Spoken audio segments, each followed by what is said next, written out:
Welcome. আমরা একটা নতুন বছর শুরু করতে যাচ্ছি, জানি না হ্যাপি হবে কিনা। আল্লাহ যেন আমাদেরকে ভালোভাবে সামনের দিনগুলি পার করার তৌফিক দিন। আমরা আজকে নেফ্রোলজি ভাইবা এবং কেস সিনারিও নিয়ে কথা বলবো। তো আমি আসলে খুব কি বলবো যে আমি এই কোশ্চেনগুলি এবং এটা তো তোমাদেরই তৈরি করা, এটা দেখে আমার কাছে আমি খুবই এক্সাইটেড এই কারণে যে আহ, আমার কাছে কিছু কিছু কোশ্চেন দেখে মনে হয়েছে যে এটা আমাদের তোমাদের মতো ছোট বাচ্চা কাচ্চাদের জন্য আসলে না, কিন্তু সত্যিকারে এই কোশ্চেন গুলি এমবিবিএস লেভেলে করা হয়েছে কিনা আমার কাছে খুব অ্যামেজিং মনে হয়েছে আর কি। তাহলে তো নেফ্রোলজি অনেক বেশি পড়তে হবে, অনেক বেশি। আমার কাছে কিছু কিছু কোশ্চেন দেখে মনে হচ্ছে যে এটা অনেকটা পোস্ট গ্রাজুয়েট লেভেলের কোশ্চেন এবং পোস্ট গ্রাজুয়েট নেফ্রোলজি লেভেলের কোশ্চেন। তো আমি আস্তে আস্তে যাচ্ছি, কিন্তু আমি জানি না যে আসলে আমরা ওই লেভেলের কোশ্চেন অ্যান্সার করতে সবাই রেডি কিনা। এবং আমি যখন কোশ্চেনগুলি আসবে তখন আমি ইনডেপথ আলোচনা না করে চেষ্টা করব তোমাদের জন্য সুবিধাজনকভাবে বলা, বা ঠিক কোন সিচুয়েশনে আসলে কোশ্চেনগুলি করা হয়েছে সেইটা আসলে দেখার বিষয়। আমি সত্যি আমি খুবই বলতে পারো তোমরা যে আমি এক্সাইটেড যে এত এত নেফ্রোলজির এত ডিপের কোশ্চেনও করা হয়। আমার কিছু পরীক্ষা নেওয়ার অভিজ্ঞতা রয়েছে, আহ, পরীক্ষায় বসার অভিজ্ঞতা রয়েছে আমার মেডিকেল কলেজে। তো আমরা সাধারণত খুব সুপারফিশিয়াল কিছু কোশ্চেন যেগুলি এমবিবিএস লেভেলে না জানলেই না, এরকম কোশ্চেন করে থাকি বা এক্সামিনাররাও করেন। ইভেন নেফ্রোলজিস্ট ছাড়াও সিনিয়র নেফ্রোলজিস্টরাও এক্সামিনার হন এমবিবিএস ফাইনাল প্রফেশনাল পরীক্ষায়। ওনাদেরকেও আমি খুব সিম্পল কোশ্চেন করতে দেখেছি, এবং নেফ্রোলজি থেকে যে খুব বেশি কোশ্চেন করেছেন এমনটি নয়। তারপরেও আমি খুবই এক্সাইটেড আসলে এই কোশ্চেনের ব্যাংকটা দেখে। কিছু কিছু কোশ্চেন মানে বেশ আহ, ঝামেলার আর কি তোমাদের লেভেলের জন্য, যদি এরকমই আসে। আচ্ছা, এখন ফার্স্ট কোশ্চেনটাই যেমন দেখো, স্টেজেস অফ ইএসআরডি। হ্যাঁ, এটা কিন্তু খুব সিম্পল একটা কোশ্চেন, বাট আমার কাছে মনে হচ্ছে যে এই কোশ্চেনটাই এমবিবিএস লেভেলের জন্য ওরা এমবিবিএস এর একজন স্টুডেন্ট স্টেজেস অফ সিকেডি জানবে, এটাই আমার কাছে মনে হচ্ছে যে খুব আহ, যথেষ্ট। স্টেজেস অফ সিকেডি জানা, সেখানে স্টেজেস অফ ইএসআরডি জানাটা আমার কাছে মনে হচ্ছে যে এইটা ওরা যদি নাও বলতে পারে সঠিকভাবে, তাতেও আমি মনে করি না কিছু যায় আসে। কারণ এন্ড স্টেজ রেনাল ডিজিজ এইটার যে স্টেজ, এইটা আসলে একটু ট্রিকি, কোশ্চেনটা ট্রিকি হয়ে গেছে এবং এমবিবিএস লেভেলের জন্য যথেষ্ট ট্রিকি। তো ইএসআরডি মানে এন্ড স্টেজ রেনাল ডিজিজ। আমি একটু সিকেডির স্টেজটাই আগে বলে ফেলি। সিকেডির হচ্ছে স্টেজ হলো পাঁচটা: stage one, stage two, stage three. থ্রিকে আমরা আবার দুটো ভাগে ভাগ করি: stage three A, three B, stage four and stage five. Stage one CKD কিন্তু খুবই ইন্টারেস্টিং, শুনলে সিকেডি মনে হবে না যে জিএফআর মোর দ্যান 90 স্টেজ। যদি আমরা জিএফআর দিয়ে আমরা আসলে স্টেজিংটা করি, স্টেজ টু সিকেডি হচ্ছে 60 to 89। জিএফআর যদি 60 to 89 হয় তখন আমরা বলি স্টেজ টু সিকেডি। এই স্টেজ ওয়ান এবং স্টেজ টু সিকেডি কিন্তু জিএফআর কমে গিয়ে সিকেডি হয়েছে ব্যাপারটা এমন না। এখানে আরো কিছু biochemical parameter, pathological, histopathological parameter অথবা কোনো স্ট্রাকচারাল প্যারামিটার দিয়ে সিকেডি ডায়াগনোসিস করা হয়। আচ্ছা, এরপরে আসি স্টেজ থ্রি সিকেডি, যেখানে হচ্ছে জিএফআর 30 to 59। এই জায়গাটাকে আমরা দুটো ভাগে ভাগ করি, হাফ হাফ আর কি। 45 থেকে 59 এইটাকে বলা হয় স্টেজ থ্রি এ, আর হচ্ছে 30 to 44 বলা হয় থ্রি বি। এইটা করার কারণ হলো, থ্রিটা তো থ্রি এ তে দেখা যায় যে অনেক পেশেন্টই অ্যাসিমটোমেটিক থাকে, কিন্তু থ্রি বি তে গেলে সিমটোমেটিক হয়ে যায়। স্টেজ ফোর 15 to 29, এবং স্টেজ ফাইভ বলা হয় less than 15, GFR less than 15। এখন জিএফআর যখন লেস দেন 15-এ চলে যায় তখন আমরা বলি CKD five. And stage renal disease কিন্তু আমি ওই জায়গাটায় সবসময় বলি না, হ্যাঁ, বলা হয় না। এন্ড স্টেজ রেনাল ডিজিজ আসলে যখন পেশেন্ট রেনাল রিপ্লেসমেন্ট থেরাপি ছাড়া লাইফ কম্প্যাটেবল না, সেই জায়গাটাকেই বলা হয় এন্ড স্টেজ রেনাল ডিজিজ। এবং এই এন্ড স্টেজ রেনাল ডিজিজের পেশেন্টের স্টেজ বলাটা তো খুব ডিফিকাল্ট। যদি আমরা এটা বলতে পারি যে স্টেজ 5 সিকেডির যদি আমি স্টেজ ঠিক না, এটাকে আমরা কিভাবে প্রকাশ করতে পারি? আমরা সাধারণত স্টেজ 5 সিকেডি যারা and stage renal disease dialysis শুরু করি তাদেরকে আমরা বলি সিকেডি 5D, অর্থাৎ সিকেডি 5 অন ডায়ালাইসিস। এটা হতে পারে পেরিটোনিয়াল ডায়ালাইসিস, হতে পারে হিমোডায়ালাইসিস। স্টেজ 5 সিকেডি যার জিএফআর লেস দ্যান 15, যারা ট্রান্সপ্লান্ট হয়ে যায় তাদেরকে আমরা বলি CKD 5T।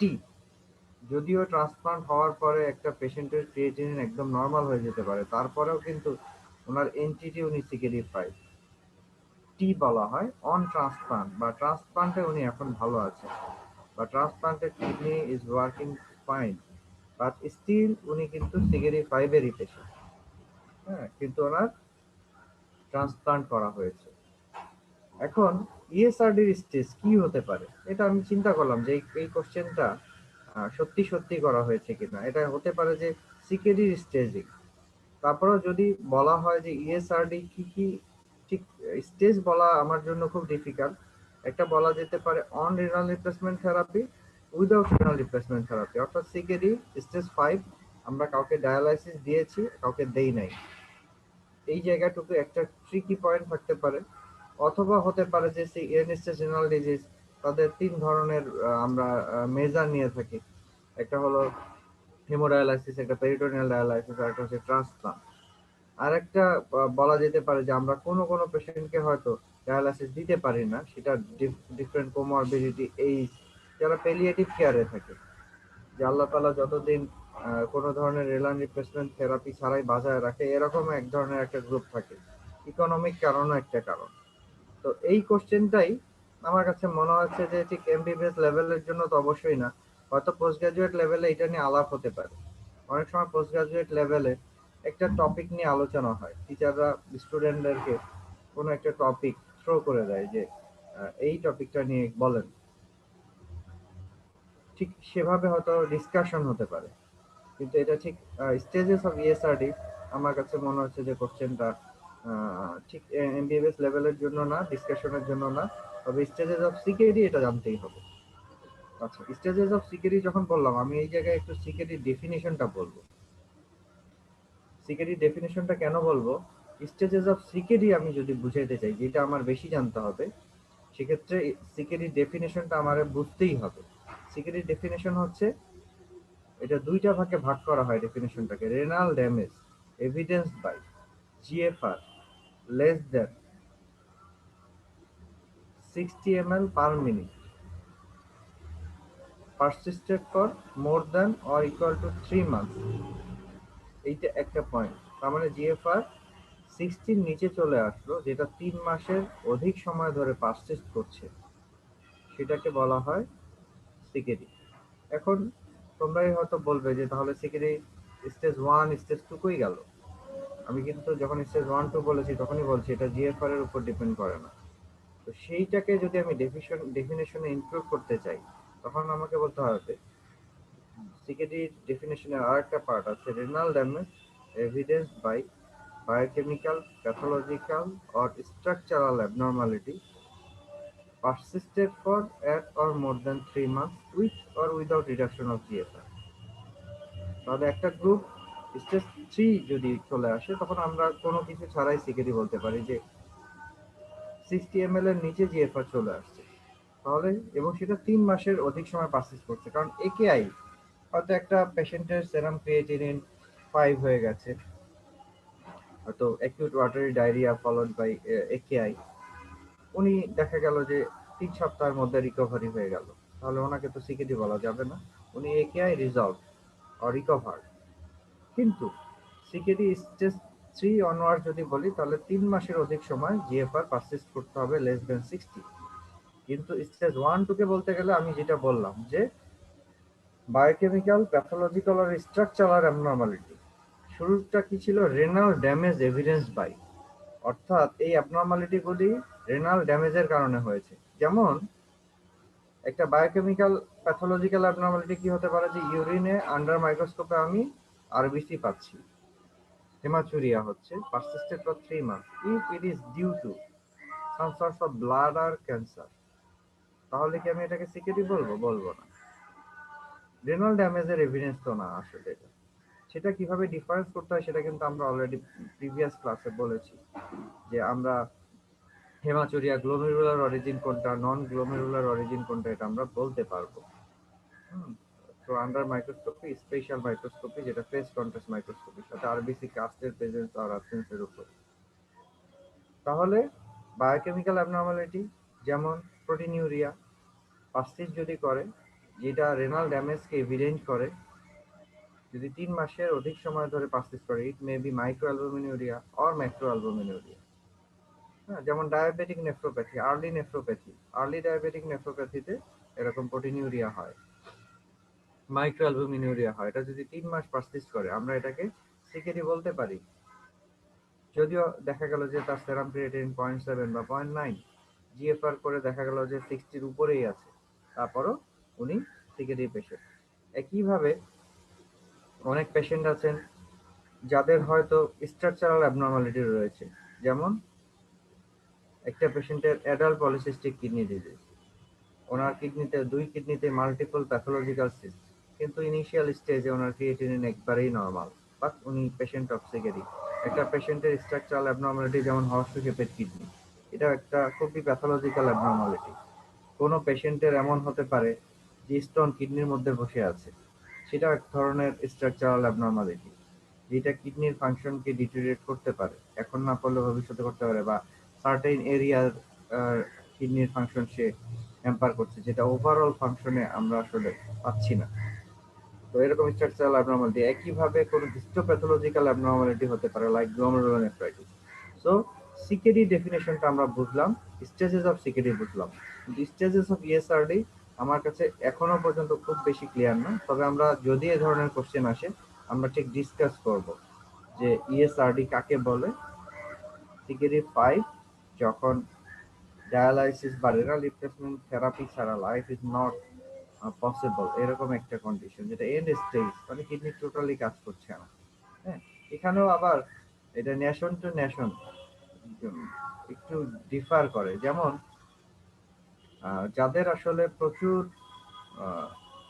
Economically solvent country যারা, হ্যাঁ, এটা কান্ট্রি টু কান্ট্রিও ভ্যারি করে, তারা কিন্তু আর্লি ট্রান্সপ্লান্টে চলে যায়, আর্লি রেনাল রিপ্লেসমেন্ট থেরাপিতে চলে যায়। আমরা একটু দেরিতে যাই, কারণ আমাদের ইকোনমিক্যাল কন্ডিশন অতটা ভালো না, আমরা তো পেশেন্টকে ওভাবে সাপোর্ট দিতে পারি না। সো এই জায়গাটাই আমার প্রথম কোশ্চেনটাই মনে হয়েছে যে এরা একজন এমবিবিএস লেভেলের স্টুডেন্টের জন্য না। এরপরে আসি হচ্ছে এসিআর। এসিআর রেঞ্জেসের আগে এসিআর কি বুঝতে হবে। তো এখানে কয়েকটা কোশ্চেন আমি একসাথে অ্যান্সার দিয়ে ফেলবো। একটা হচ্ছে ACR ranges, earliest manifestation of diabetic nephropathy, range of proteinuria, range of মাইক্রোঅ্যালবুমিনুরিয়া।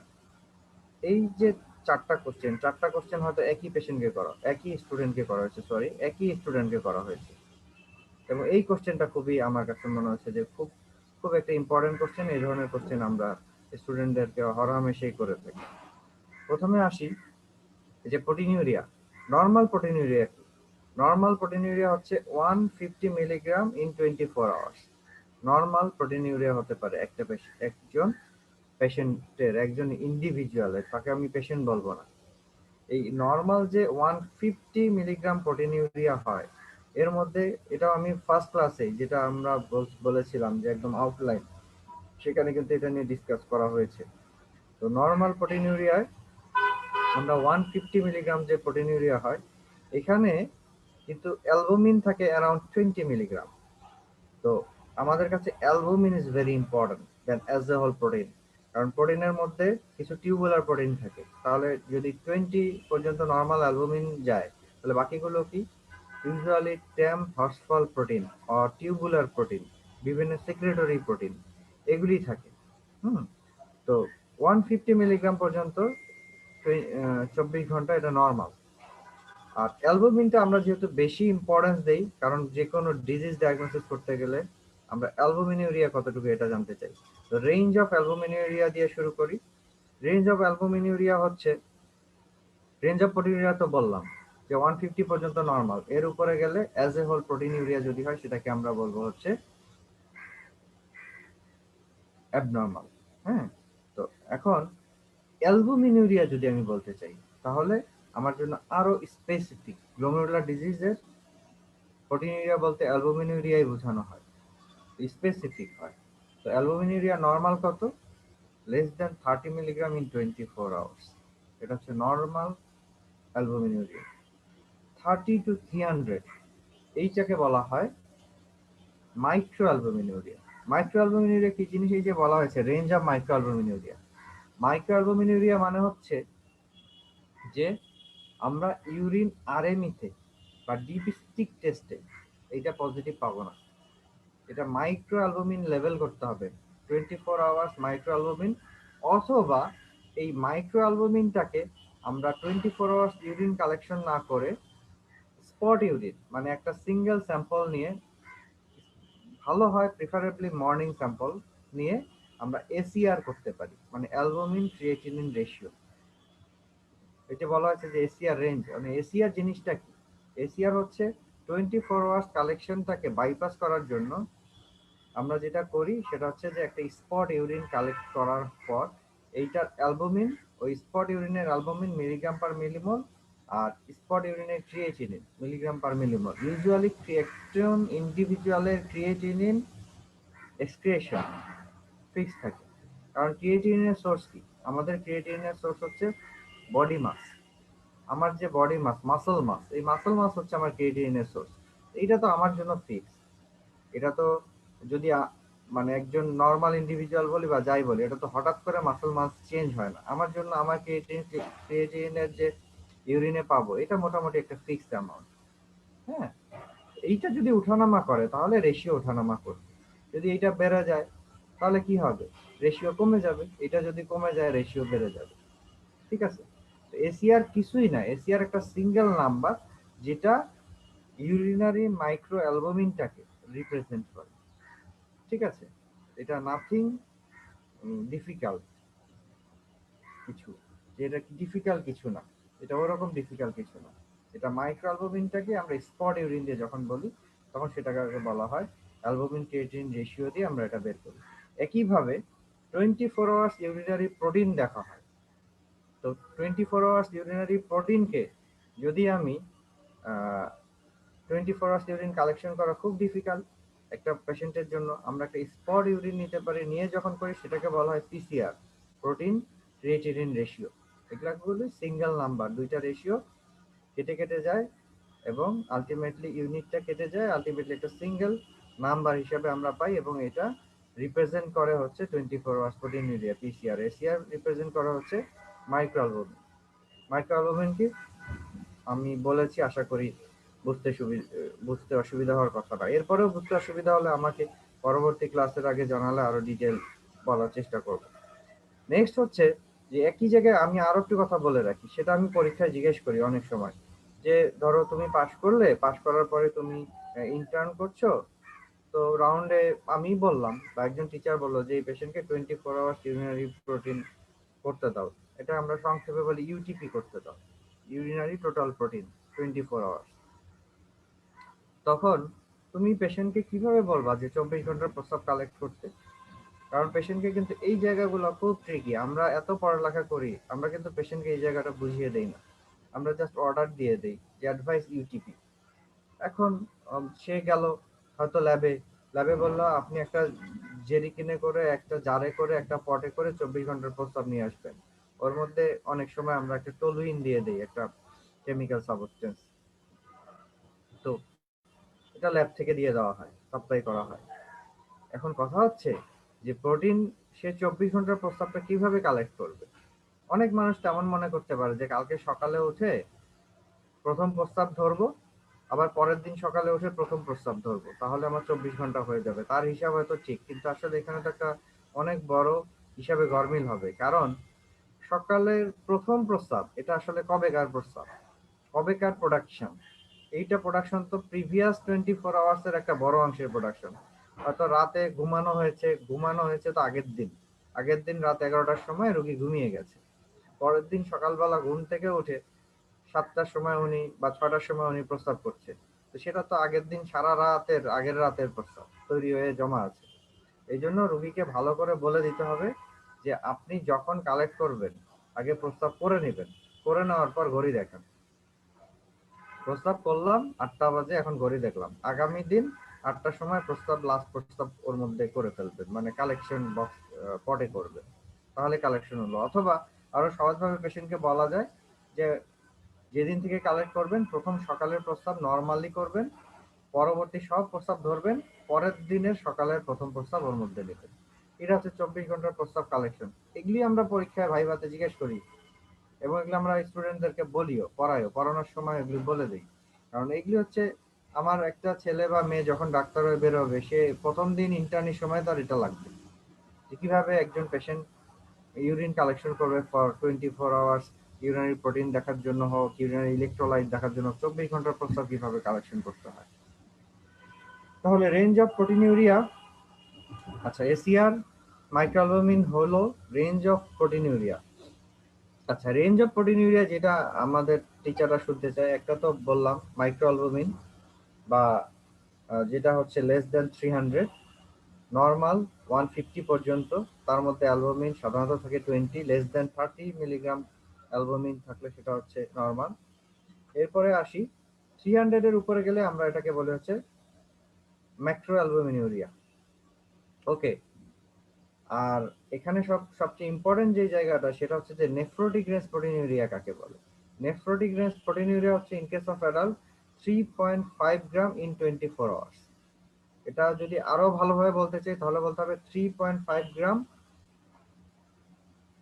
per 1.73 meter square body surface area in 24 hours। 1.73 metre square body surface area হচ্ছে একটা স্ট্যান্ডার্ড বডি সারফেস এরিয়া। তো মোটামুটি আমাদের দেশের বডি সারফেস এরিয়া একটু কম থাকে মানুষের, ওটা একটু হিসাব করে নিয়ে আমরা তো 3 to 3.5 গ্রাম পর বলে থাকি। তো মোর দেন 3 গ্রাম ইন 24 আওয়ার্সও আমরা নেফ্রোটিক রেঞ্জ বলে থাকি। তো নেফ্রোটিক রেঞ্জ প্রোটিনুরিয়া। আর 1 গ্রামের উপরে, এটাও আমি গত দিনের ক্লাসেই বলেছি যে 1 গ্রামের উপরে 24 আওয়ার্সে যদি প্রোটিনিউরিয়া হয়, এটা মোস্টলি গ্লোমেরুলার অরিজিন, গ্লোমেরুলোনেফ্রাইটিসের একটা ফিচার হিসাবে আমরা ধরতে পারি। ঠিক আছে, তাহলে microalbuminuria, macroalbuminuria, nephrotic range proteinuria, এটাই বেসিক রেঞ্জ, এইটুক মনে রাখলেই হবে। আচ্ছা, এরপরে আসি যে earliest manifestation of diabetic nephropathy, খুবই important question. Earliest manifestation of diabetic nephropathy 5টা স্টেজ আছে, স্টেজ 1 2 3 4 5। স্টেজ 1 2 কিন্তু কোনোভাবেই আমরা ক্লিনিক্যালি বা বায়োকেমিক্যালি ডায়াগনোসিস করতে পারবো না। ঠিক আছে, স্টেজ 1 এ কি হয়, হাইপার ফিল্ট্রেশন। আর স্টেজ 2 অফ ডায়াবেটিক নেফ্রোপ্যাথিটা আর্লি হিস্টোলজিক্যাল চেঞ্জ। এটা unless and until renal biopsy এটা ডায়াগনোসিস করা সম্ভব না। তাহলে স্টেজ 3 ডায়াবেটিক নেফ্রোপ্যাথি, যেটাই আর্লিয়েস্ট ম্যানিফেস্টেশন ক্লিনিক্যালি আমরা দেখতে পারি একটা সিম্পল প্রোটিনের মাইক্রোঅ্যালবুমিন ইন ইউরিন দেখে, সেটাই হচ্ছে early manifestation of diabetic nephropathy, হচ্ছে মাইক্রোঅ্যালবুমিনুরিয়া, যেটা আসলে ডিপ স্টিক টেস্টে বা নরমাল টেস্টে পাওয়া যাবে না, যেটা মাইক্রোঅ্যালবুমিন করে দেখতে হবে। তাহলে earliest manifestation of diabetic nephropathy হচ্ছে প্রেজেন্স অফ মাইক্রোঅ্যালবুমিন ইন ইউরিন। এটাও আমরা সাধারণত কি করি, আমরা সবসময় করি যে একটা 3 মাসের একটা গড় একটা মেজার করি আর কি। 3 মাসের মধ্যে আমরা হয়তো 2টা বা 3টা ইনভেস্টিগেশন করি খুব আর্লিয়েস্ট নেফ্রোপ্যাথি ধরার জন্য।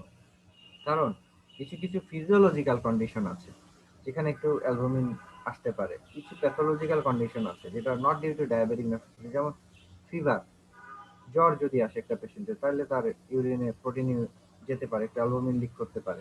স্ট্রেনাস এক্সারসাইজ, এটাতে একটু প্রোটিন চলে যেতে পারে, অ্যালবুমিন লিক করতে পারে। হুম, এরকম পশ্চুরাল একটা ফ্যাক্টর আছে, যে স্ট্যান্ডিং পশ্চারেই মিক্সচুরেট করলে একটু অ্যালবুমিন লিক করতে পারে। সো এই জায়গাগুলো একটু দেখতে হবে যে একটা ডায়াবেটিক পেশেন্ট জ্বর আসছে, ওই সময় ইউরিন টেস্ট করে আমি যদি মাইক্রোঅ্যালবুমিন পাই, এই একটা স্যাম্পল দেখে আমি তাকে ডায়াবেটিক নেফ্রোপ্যাথি বলবো না, আমি হয়তো আর একটা স্যাম্পল করব। আর যেহেতু ডায়াবেটিক নেফ্রোপ্যাথি হলে আমরা তাকে সিকেডি বলবো, এবং সিকেডি ডেফিনেশনে কিন্তু আছে যে more than or equal to 3 months থাকতে হবে অ্যাবনর্মালিটিটা। তো সেই জায়গাটা আমাদেরকে এনশিওর করতে হবে। এরপরে নেক্সট কোশ্চেন, আমরা মোটামুটি প্রোটিনিউরিয়া, মাইক্রোঅ্যালবুমিনুরিয়া এগুলো নিয়ে কথা বললাম। এরপরে নেক্সট কোশ্চেন হচ্ছে patient has acute diarrhoea, now has creatinine level 5, কি হয়েছে, হোয়াট হ্যাপেন? আচ্ছা, তো এটা তো খুবই সহজ কোশ্চেন, যে একটা পেশেন্টের অ্যাকিউট ডায়রিয়া, তার আগের তো কোনো রিপোর্ট আমাদের কাছে থাকার কথা না, ওনার ক্রিয়েটিনিন হঠাৎ করে আমরা পেলাম 5, কি হয়েছে? এখানে আমার অবশ্যই একটা জিনিস কোয়েরি করতে হবে পেশেন্টের, কারণ একজন সিকেডি 5 পেশেন্ট, তার তো অথবা সিকেডি 3 বা 4 এর পেশেন্ট, তার অ্যাকিউট ডায়রিয়া হয়েছে, হয়তো আনডায়াগনোজ ছিল, তার ক্রিয়েটিনিন 5 আমরা পেতেই পারি। তো সেটা নাকি এটা একেআই, তো একেআই নাকি এটা সিকেডি পেশেন্টের আর একটু ক্রিয়েটিনিন বেড়েছে? তো এইটা বোঝার জন্য যে জিনিসটা করতে হবে সেটা হলো যে পেশেন্টকে যদি আমরা দুটো কোশ্চেন করি বা আমাদের দুটো অবজারভেশন থাকে, তাহলে আমরা খুব ভালোভাবে এটা একেআই কিনা বলতে পারবো। একটা হচ্ছে যে এই অ্যাকিউট ওয়াটারি ডায়রিয়া হওয়ার পর তার একটা লম্বা সময় ইউরিন আউটপুট বন্ধ ছিল কিনা, এবং তার হাইপোটেনশন ছিল কিনা। বা আমি বিপি মেজার করে এখনো দেখতেছি যে পেশেন্ট ইন স্টেট অফ শক। হয়তো দেখা যেতে পারে যে অ্যাকিউট ওয়াটারি ডায়রিয়া নিয়ে আসছে পেশেন্ট, পেশেন্ট সঠিকভাবে রিহাইড্রেট করা হয় নাই, সাথে সাথে ভমিটিং ছিল, স্যালাইন খেয়েছে সেটাও আসলে রাখতে পারেনি, অথবা স্যালাইনও খেতে পারেনি, আইভি ফ্লুইড দেওয়ার কোনো স্কোপ ছিল না, পেশেন্ট হাইপারটেনশনে চলে গেছে, সেটা একটা হতে পারে। আর একটা জিনিস যে তার ইউরিন আউটপুট একটু লম্বা সময় ধরে বন্ধ আছে কিনা, যে 6 ঘন্টা ধরে ইউরিন আউটপুট একেবারেই কম, এরকম কিনা। তাহলে এই দুইটা জিনিস যদি আমি কোয়ারি করি, তাহলে আমি মোটামুটি শিওর হয়ে যাব যে এটা মে বি এ কেস অফ একেআই। তারপরে যখন এই কোশ্চেনটা পরীক্ষার হলে আসবে যে patient has acute watery diarrhoea, now serum creatinine 5, কি হয়েছে, তোমাকে যেটা বলতে হবে সেটা হচ্ছে it's a May be a case of AKI due to কি hypovolemic shock. It's a pre-renal type of AKI.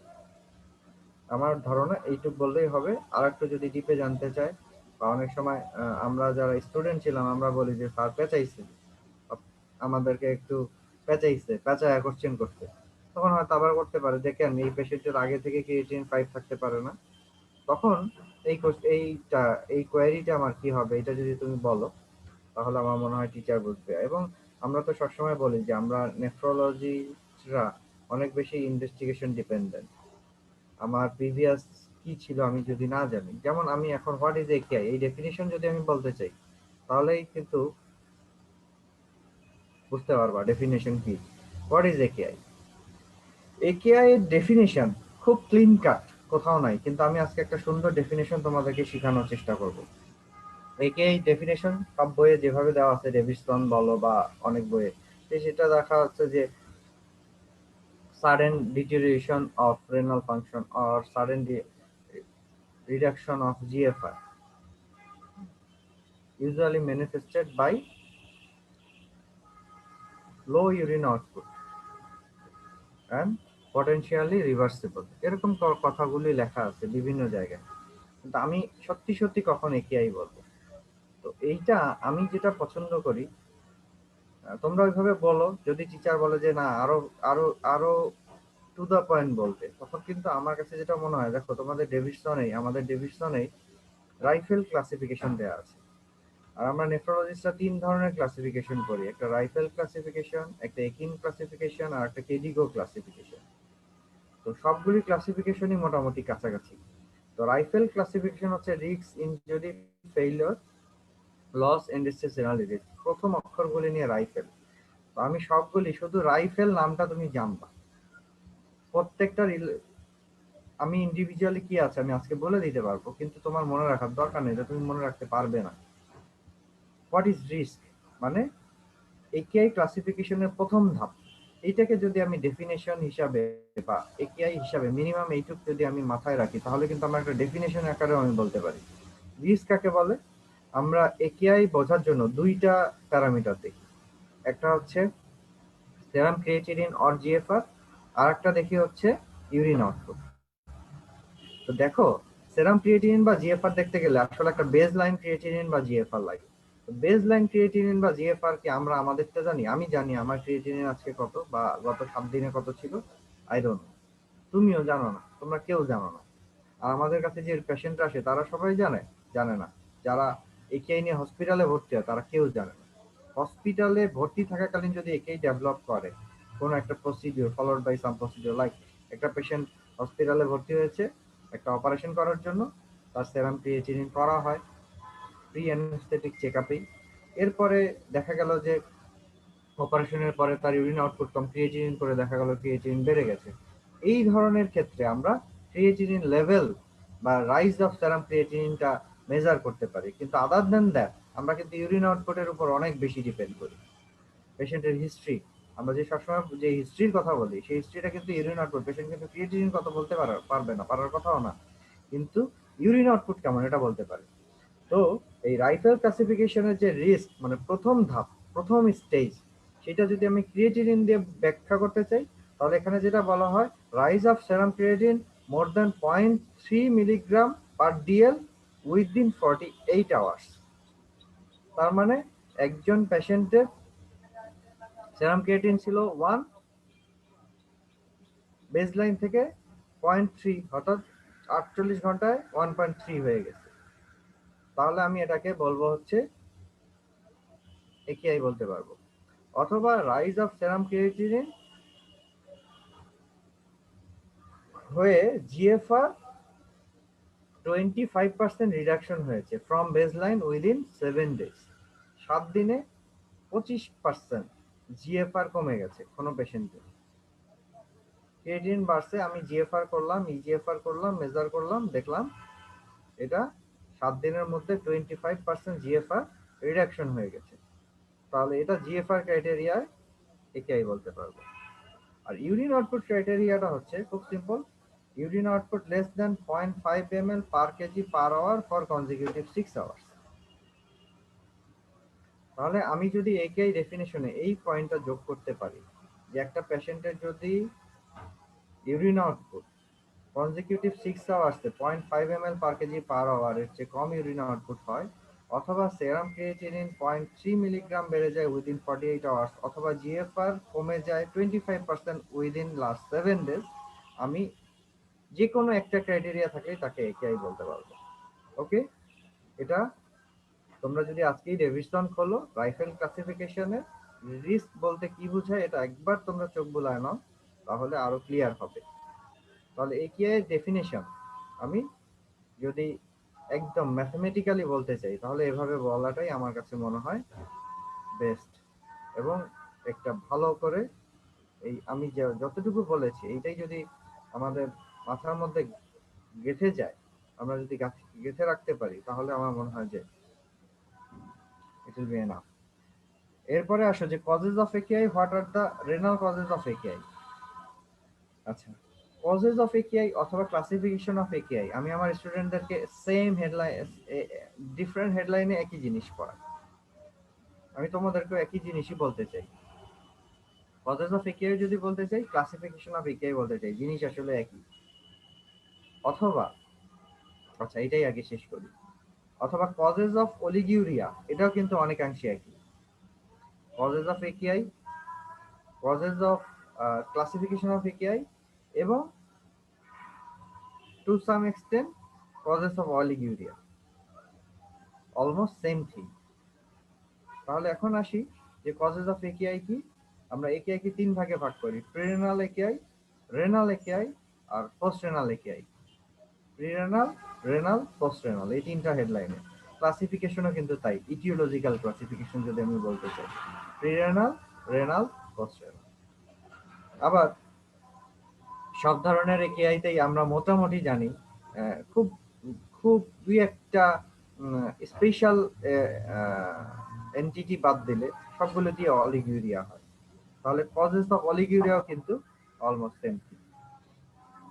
তাহলে প্রিরেনাল একেআই কি, what are the causes of prerenal AKI, এক লাইনে মনে রাখবো আমরা। এমবিবিএস লেভেলে আমি এক লাইনে মনে রাখবো, সেটা হচ্ছে যে শক ডিউ টু এনি কজ। এখন তুমি মিলাও, কি শক হতে পারে? হাইপোভলিমিক শক, যেমন আগের কোশ্চেনটাই ছিল ডায়রিয়া। ডায়রিয়া হতে পারে, অনেক বেশি ভমিটিং হতে পারে, ব্লাড লস হতে পারে, hypovolaemic shock. Any cause of shock. 2 number তুমি বলো, তোমরা নিজে নিজে চিন্তা করো, কার্ডিওজেনিক শক। হার্ট অ্যাটাক হয়েছে, হার্ট ভালো পাম্প করতে পারছে না, ইফেক্টিভ কার্ডিয়াক আউটপুট হচ্ছে না, একই কথা cardiogenic shock. Neurogenic shock, septic shock, whatever the etiology of shock, any cause of shock may lead to AKI। খুবই ইজি তাহলে। এবং আমাদের যে AKI এর বার্ডেন, এর ম্যাক্সিমামই কিন্তু প্রিরেনাল AKI, ম্যাক্সিমাম হচ্ছে প্রিরেনাল AKI এখনো পর্যন্ত। এখনো যদিও আমাদের দেশে আমরা অনেক এগিয়েছি, আগে ডায়রিয়াতে মানুষ মারা যেত অনেক, কিন্তু এখনো আমরা সিম্পল ডায়রিয়ার কারণে AKI পেশেন্ট অনেক পাই। টোটাল হসপিটাল অ্যাডমিটেড AKI আমি মনে করি যে 75% এর উপরে হচ্ছে ডিউ টু হাইপোভলিমিয়া এবং মোস্টলি ডিউ টু ডায়রিয়া। আচ্ছা, তাহলে প্রিরেনাল AKI একটা লাইনে মনে রাখবো আমরা, যে due to any cause of shock. আমরা তো শক সম্পর্কে এখন পড়াতে গেলে অনেক সময় লেগে যাবে। আচ্ছা, এরপরে আমি রেনাল কজটা পরে বলি, এরপরে বলি পোস্ট রেনাল। পোস্ট রেনাল, আচ্ছা প্রি রেনালে আরেকটা কজ বলে দিই, যারা খুব ভালো স্টুডেন্ট তাদের জন্য, ভালো রেজাল্ট করতে চাও, সেটা হচ্ছে যে ভাস্কুলার কজ। শক তো ইফেক্টিভ ব্লাড প্রেশার কমে যাওয়ার কারণে রেনাল পারফিউশন কমে যাবে, কিন্তু যদি এমন হয় কোনো কারণে যে ব্লাড ভেসেলেই ব্লক হয়ে গেছে, থ্রম্বোএম্বোলিজম বা কোনো কারণে হয়েছে, তো ভাস্কুলার কজেও হতে পারে। সেটা একটু মাথায় রেখে দিলাম আর কি তোমাদেরকে, জাস্ট মনে রাখার জন্য। না মনে রাখলেও এটা কিছুই যায় আসে না, তুমি শক বলতে পারলেই আমরা অনেক খুশি। এরপরে আসি পোস্ট রেনাল। পোস্ট রেনালটাও খুবই ইজি মনে রাখা। সেটা হলো যে ইউরিন আউটপুট কোনো কারণে বন্ধ হয়ে গেল, কারণ বোথ ইউরেটার অথবা ইউরেথ্রার কোথাও ব্লক হয়ে গেছে। তো নর্মালি কিন্তু বোথ ইউরেটার একই সাথে ব্লক হওয়াটা আনইউজুয়াল। দুই পাশের ইউরেটার একসাথে ব্লক হয়ে যাবে, এটা এবিট আনইউজুয়াল। কিন্তু খুব ইজি হচ্ছে কমন পাথওয়ে ব্লক হয়ে যাওয়া, যেমন সিম্পল ওল্ড এজে প্রস্টেট, এনলার্জ প্রস্টেট হয়ে একসময় একদম আউটপুট বন্ধ হয়ে গেছে। এবং অনেস্টলি বলি, আমাদের দেশে আসলে হেলথ কেয়ার ফ্যাসিলিটি আমরা হয়তো অত পেশেন্টের কাছে পৌঁছতে পারিনি এখনো, অথবা জনসচেতনতাও নাই। প্রস্টেট বড় হয়ে পেশেন্টের প্রস্রাবই হয় না, তার পোস্ট ভাইটাল রেসিডিউ থাকে 350 ml রেগুলার, হয়তো ফোটায় ফোটায় প্রস্রাব হয়, কখনো প্রস্রাব হয় না, সেইভাবে দিনের পর দিন কাটিয়ে দিচ্ছে বাসাতেই। সেই পেশেন্টের এই ব্যাক ফ্লো, এই যে হিউজ পিভিআর, ব্লাডার ফুল হয়ে আছে, আস্তে আস্তে কি হবে? হাইড্রোইউরেটার নেক্রোসিস হবে, কিডনি ফুলে যাবে, ইউরেটার ফুলে যাবে, পেলভিক অ্যারিসিয়াল সিস্টেম ডাইলেট হয়ে কিডনির আলটিমেটলি কি হবে? কিডনি তার যে জিএফআর, গ্লোমেরুলার ফিল্ট্রেশন, এটাই বন্ধ করে দেবে, দিয়ে অ্যাকিউট কিডনি ইনজুরি ডেভেলপ করবে। এরকম হয়, যদিও শুনতে মনে হচ্ছে এটাও কি সম্ভব? হ্যাঁ, আমাদের দেশে সবই সম্ভব। হ্যাঁ, আর একটা কি হতে পারে, in case of female part in old age কি হতে পারে? একই রকম। ওল্ড এজে মনে রাখবো মেইলে হচ্ছে এনলার্জ প্রস্টেট, ফিমেলে হলো দুইটা কজ, একটা হচ্ছে জেনিটাল প্রলাপস, আর একটা হচ্ছে হলো সিএ সার্ভিক্স। জেনিটাল প্রলাপস হয়ে ইউরেথ্রাকে প্রেসার দিল, ইউরেথ্রা দিয়ে ইউরিন আউটপুট ভালো মতো হচ্ছে না, আলটিমেটলি রেসিডুয়াল ভলিউম বাড়তে বাড়তে বাড়তে বাড়তে ব্যাক প্রেসার হয়ে hydroureter necrosis and ultimately leads to renal failure. অথবা সিএ সার্ভিক্স রিজিওনাল মেটাস্টাসিস হতে পারে, ওই জায়গাটায় আমার ইউরেথ্রা ব্লক হয়ে যেতে পারে, যে কোনো কারণেই হোক, ডিউ টু সিএ সার্ভিক্স। ওকে, তাহলে ওল্ড এজে এটা মনে রাখবো। আর্লি এজে আর্লি চাইল্ডহুড কি হতে পারে? পোস্টেরিওরেথ্রাল ভালভ আছে, এটা একটা কারেক্টেবল কনজেনিটাল অ্যাবনর্মালিটি, এটা কারেক্ট না করা হলে একটা সময় রেনাল ফেলিওর ডেভেলপ করতে পারে। তারপরে বাইল্যাটারাল পিউজি অবস্ট্রাকশন, পেলভিউরেটারিক জাংশন অবস্ট্রাকশন। আচ্ছা, এরপরে আমরা আসি যে বাইল্যাটারাল ইউরেটারিক অবস্ট্রাকশন, ইভেন আমরা এটাও দেখেছি যে দুইটা ইউরেটারেই স্টোন ইম্প্যাকশন হয়ে একেআই ডেভেলপ করছে, এরকম আমরা দেখেছি। যদিও এটা এবিট রেয়ার, তবে অসম্ভব না। এবং একেআই থেকে যদি আনট্রিটেড থাকে এন্ড স্টেজ রেনাল ডিজিজে চলে যায়। কারণ আমরা দেখো রাইফেল ক্লাসিফিকেশনে বলছি risk, injury, failure, loss, and লাস্টে রাইফেলের ই হচ্ছে এন্ড স্টেজ রেনাল ডিজিজ। তো AKI can be progress into end stage renal disease if untreated or not properly treated. ওকে, আচ্ছা, তাহলে পোস্ট রেনালে আরো কিছু হতে পারে, যেমন বাইলেটারাল ইউরেটারিক অবস্ট্রাকশন হতে পারে, অথবা অনেক সময় দেখা যায় যে ক্যান্সার পেশেন্ট যাদের পেলভিক রিজিয়নের ম্যালিগন্যান্সির পেশেন্ট, তাদেরকে হয়তো রেডিওথেরাপি দেওয়া হয়। রেডিওথেরাপি দিলে ইউরেটার বাইলেটারাল ইউরেটারিক অবস্ট্রাকশন হতে পারে, ফাইব্রোসিস স্ট্রিকচার হতে পারে, ইউরেটারে অন্য কোনো কারণে স্ট্রিকচার হতে পারে। তো এইসব কিছু রেয়ার কন্ডিশন আছে। এই কারণে রেডিওথেরাপি দেওয়ার আগে স্টেন্টিং করে নেওয়া উচিত, যাতে প্যাটেন্সিটা ঠিক থাকে। ওকে, তাহলে কজেস অফ একেআইতে পেরিনাল বললাম, পোস্টেনাল বললাম।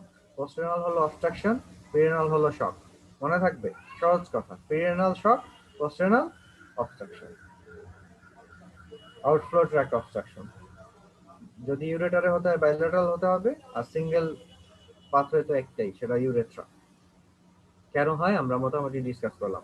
এখন আসি যে কজেস অফ একে এর মধ্যে যে জিনিস আমি বললাম যে পরে বলবো, প্রিরেনাল বলেছি, পোস্টেনাল বলেছি, রেনাল।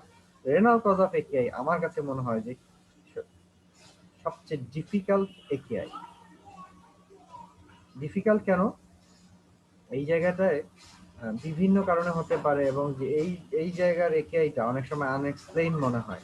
অনেক সময় আমরা কিডনি বায়োপসি করে ডায়াগনোসিস করি। যেমন glomerulonephritis can be presented as AKI or RPGN, rapidly progressive glomerulonephritis. খুব দ্রুত প্রোগ্রেস করে গেল, অথবা একেআই হিসাবে প্রেজেন্ট করলো। এইটা তো কিডনি বায়োপসি ছাড়া ডায়াগনোসিস করা সম্ভব না। অথবা একিউট ইন্টারস্টিশিয়াল নেফ্রাইটিস, কোনো একটা টক্সিসিটির কারণে। এবং ইন্টারস্টিশিয়াল নেফ্রাইটিসটা ইন্টারেস্টিংলি, যেটা আমি বললাম যে আউটপুট, ইউরিন আউটপুট ইউজুয়ালি কমে অল একেআইতে except few interstitial cases. Interstitial নেফ্রাইটিসে কিন্তু আউটপুট সবসময় যে কমে যাবে এমন না হতে পারে। হ্যাঁ, এখানে দেখা গেল যে টিউবুলো ইন্টারস্টিশিয়াল ডিসঅর্ডার হয়, হয়তো সিক্রেটরি ক্যাপাসিটি কোনো কোনো সাবস্টেন্সের কমে যায়, এবং আলটিমেটলি তো জিএফআর এ ওইরকম সমস্যা হয় না, কারণ এটা তো গ্লোমেরুলাসকে ইনভলভ করে না, ইনভলভ করে টিউবুলো ইন্টারস্টিশিয়ামকে। ফলে এটা অনেক আউটপুট দেখে আমি সবসময় ইন্টারস্টিশিয়াল নেফ্রাইটিস ডায়াগনোসিস করতে নাও পারি, সেটা ক্রনিক হতে পারে, অ্যাকিউট হতে পারে। সো এটাও হয়তো ডায়াগনোসিস করার জন্য আমার কিডনি বায়োপসি দরকার হয়। তাহলে রেনাল কজ হচ্ছে গ্লোমেরুলোনেফ্রাইটিস, একেআই প্রেজেন্টেশন। গ্লোমেরুলোনেফ্রাইটিস বেসিক্যালি 5 থেকে 6 ভাবে প্রেজেন্ট করে। একটা হচ্ছে নেফ্রোটিক সিনড্রোম, একটা হচ্ছে acute nephritic illness, AKI, CKD, আর একটা হচ্ছে isolated proteinuria and or haematuria, আর হচ্ছে হাইপারটেনশন। এই 5 থেকে 6 ধরনের প্রেজেন্টেশন হচ্ছে হলো গ্লোমেরুলোনেফ্রাইটিসের। So renal cause of AKI এর মধ্যে glomerulonephritis when it present as AKI or RPGN, এটা মাথায় রাখতে হবে। acute interstitial nephritis due to different toxins, এই দুইটা বললেই আমি মনে করি যে you will get the maximum. আচ্ছা, what are the renal causes of AKI already বলে ফেললাম। এরপরে আসি যে এই যে যেমন নেক্সট কোশ্চেনটা, what is RPGN and histological findings of RPGN? Is it a question of MBBS level? I don't think so. এটা এমবিবিএস লেভেলের কোশ্চেন না, কখনোই না। আরপিজিএন হচ্ছে র্যাপিডলি প্রোগ্রেসিভ গ্লোমেরুলোনেফ্রাইটিস, এটা খুব দ্রুত প্রোগ্রেস করে। এবং হিস্টোলজিক্যাল ফাইন্ডিং হলো, আমরা আসলে এটা তো ছবি দেখাতে পারলে ভালো হতো, কিন্তু এটা তোমাদেরকে একটু বুঝাই বলি। সেটা হচ্ছে যে এটা খুব দ্রুত প্রোগ্রেস করে। এটা ইউজুয়ালি এটা ডিফারেন্ট টাইপের জিএনএ, যেহেতু ইনফ্লামেশন হয়, ইনফ্লামেটরি বিভিন্ন সেডিমেন্ট তৈরি হয়। হ্যাঁ, তো এটা খুব ইম্পর্টেন্টলি আরপিজিএন বলতে আমরা যেটা বুঝি যে pauci immune glomerulonephritis, vasculitis, different type of ভাস্কুলাইটিসে আরপিজিএন ডেভেলপ করে, র্যাপিডলি প্রোগ্রেসিভ গ্লোমেরুলোনেফ্রাইটিস। এটা যেটা হয় সেটা হলো যে দেখো আমাদের গ্লোমেরুলাসটা, আমি যদি বলি যে হাতটা হচ্ছে গ্লোমেরুলাস আর এটা হচ্ছে বাউম্যানস ক্যাপসুল। তো এই গ্লোমেরুলাসটা বাউমাস ক্যাপসুলের ভিতরে এরকম থাকে। তো যেটা হয় যে গ্লোমেরুলার বেসমেন্ট মেমব্রেন দিয়ে ফিল্ট্রেট তৈরি হয়ে কোথায় যায়? বাউমাস স্পেসে যায়। তো এই যে স্পেস বা যেটাকে বলে ইউরিনারি স্পেস, এইখানে যদি কোনো কারণে সেডিমেন্ট জমা হয় এবং লাইক ক্রিসেন্ট, এরকম ক্রিসেন্টিক সেডিমেন্ট, এই যে বাউমাস ক্যাপসুল, এখানে ক্রিসেন্টিক সেডিমেন্ট জমা হলে কি হবে? ফিল্ট্রেট, গ্লোমেরুলাস থেকে ফিল্ট্রেট আর টিউবিলে আসতে পারবে না, ব্লক, রাস্তাই ব্লক। এইটাকে বলা হয় হলো ফরমেশন অফ ক্রিসেন্ট।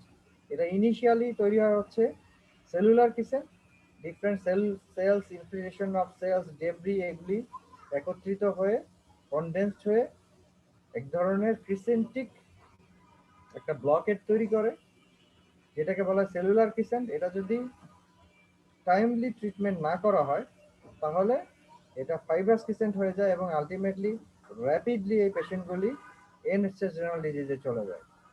এবং এই ধরনের পেশেন্টকে আসলে একদম আমরা টিপিক্যালি উইদিন আওয়ার ডিসিশন নিয়ে আমরা রেনাল বায়োপসি করে, অনেক সময় বায়োপসি রিপোর্ট আসার আগেই আমরা ট্রিটমেন্ট শুরু করে দিই। যদিও উন্নত বিশ্বে রেনাল বায়োপসি রিপোর্ট আসতে খুব বেশি দেরি হয় না, আমাদের দেশে এমনও হয় যে 14 দিন লেগে গেছে রেনাল বায়োপসি রিপোর্ট আসতে, কিন্তু আমরা চিকিৎসা শুরু করে দিই এবং আমরা ক্লিনিক্যালি এটা ডায়াগনোসিস করে রেনাল বায়োপসি করে চিকিৎসা শুরু করি এবং আমরা পোস্ট ট্রিটমেন্ট ফলো আপের সময় কোনো এক সময় হয়তো আমরা বায়োপসি রিপোর্টটা পাই। আবার কখনো কখনো আমরা হয়তো হিস্টোলজিস্টের সাথে ফোনে কথা বলি যে আপনি একটু দেখেন এইটা ক্রিসেন্ট পাওয়া যাচ্ছে কিনা। উনি হয়তো ফোনে ইনিশিয়াল ওনার যে অ্যাসেসমেন্ট সেটা আমাদেরকে জানায় দেয়। এটা আমি ব্যক্তিগতভাবে করি সব সময়, যেগুলি খুব বেশি সাসপেক্টেড কেস। আমি হয়তো কোনো ধরনের সাইটোটক্সিক ড্রাগ দিব, লাইক সাইক্লোফসফামাইড দিব, তখন আমি হিস্টোপ্যাথোলজিস্টের সাথে ওভার ফোনে ডিসকাস করে নেই। উনি হয়তো আমাকে কিছুটা হেল্প করতে পারেন কমপ্লিট রিপোর্ট আসার আগেই। তো সেভাবেও আমরা চিকিৎসা দিই, আমার দেশে আমরা সর্বোচ্চ চেষ্টা করি। এবং আরপিজিএন যদি সক্ষমভাবে চিকিৎসা করা যায়, ট্রেমেন্ডাসলি, মানে আমি বলবো যে একটা পেশেন্টের লাইফ সেভিং ইফোর্ট মনে হয় আমার কাছে। তাহলে এই কয়টা কোশ্চেন তো 1 ঘন্টা চলে গেল। Next, causes of UTI in female. Causes of, আমরা তো ইউটিআই নিয়ে বোধহয় গতদিন বেশ কিছু কথা বলছি। তো ইউটিআই নিয়ে অনেক কথাবার্তা হবে আর কি। তো causes of UTI in female, basically ফিমেলের ইউটিআই তো গতদিনই বললাম যে ফিমেলের ইউটিআই হওয়ার সবচেয়ে বড় কারণ হচ্ছে anatomy of female urinary tract, that is the urethra. Urethra হচ্ছে শর্ট ইউরেথ্রা থাকে, ইউরেথ্রা কিছুটা ওয়াইড হয়, ইউরেথ্রা মানে প্রক্সিমিটি টু অ্যানাল ক্যানাল। এইটা হচ্ছে ফিমেল ইউটিআই এর কজ মোস্টলি, এবং এটা predominant in case of female.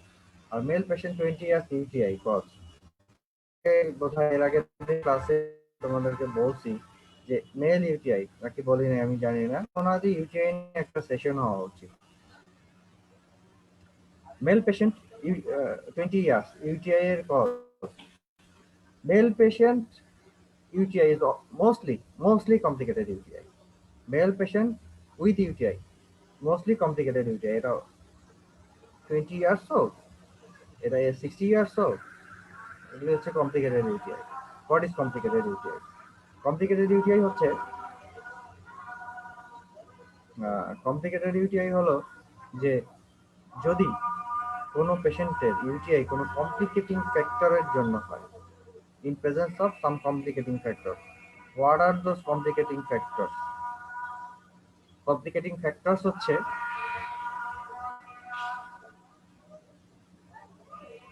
কমপ্লিকেটিং factor হতে পারে স্ট্রাকচারাল, বা কোনো কারণে patient immunosuppressed, either due to some disease condition or some medications.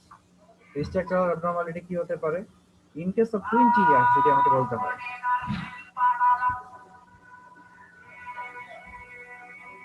তো আশেপাশে কিছু নয়েজ হচ্ছে,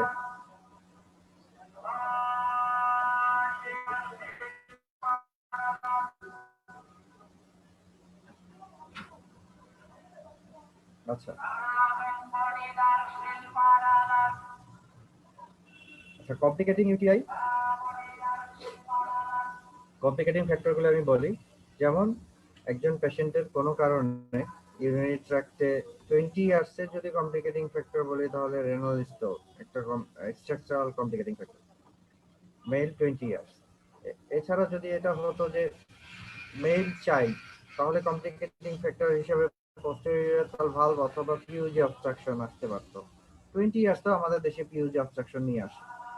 আরেকটা হতে পারে যদি ওল্ড এজ মেল হতো তাহলে কমপ্লিকেটিং ফ্যাক্টর হিসাবে এনলার্জ প্রোস্টেট আসতো, স্ট্রাকচারাল।